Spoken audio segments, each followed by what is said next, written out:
French MEP Manon Aubry embarrassed the European Commission during a parliament session by holding up a redacted vaccine contract and stated the pharmaceutical companies have taken over President Ursula von der Leyen's job. Commission President Ursula von der Leyen was slammed by Manon Aubry for her lack of clarity over the EU's failure to secure coronavirus vaccines. Ms. Aubry pointed out that despite the 3 EU vaccine contracts being made public, they were heavily redacted, and so took it upon herself to bring a copy to show to the European Parliament. She accused Ms. von der Leyen of lying down and letting Big Pharma take away her job, as important aspects of the contract were noticeably missing, like the costs and timetable for deliveries. Speaking to the European Parliament, Ms. Aubry said, "I'm not going to beat around the bush. I have one crucial question for you. How could the European Commission accept and lie down when dealing with the big pharmaceutical companies? I got the impression, Ms. von der Leyen, that the big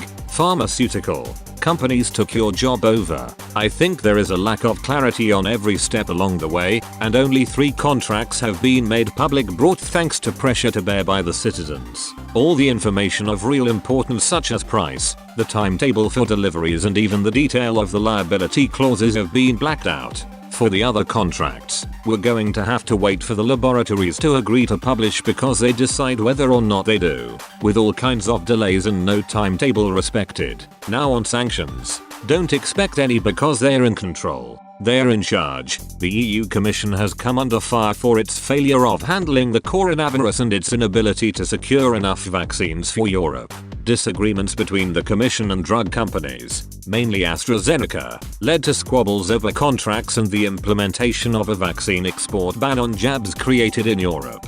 Ms. Aubry continued, "These vaccines were developed thanks to billions of public money, but it is the exclusive property of Big Pharma. The result is that member states can only wait for the massive distribution that is needed because the labs are in charge, and billions in profit." In sales figures in 2025% of benefit margin for Pfizer, who are quite pleased with its success. It's blockbuster. They did not come up with a vaccine, they came up with 400 jobs to be eliminated and more dividends to be distributed. Open the champagne bottles because they're in charge. What is the power that we have? Is it not up to us here in this house to make laws? The UK's vaccination program has inoculated over 12 million people and is expected to reach its 15 million target next week.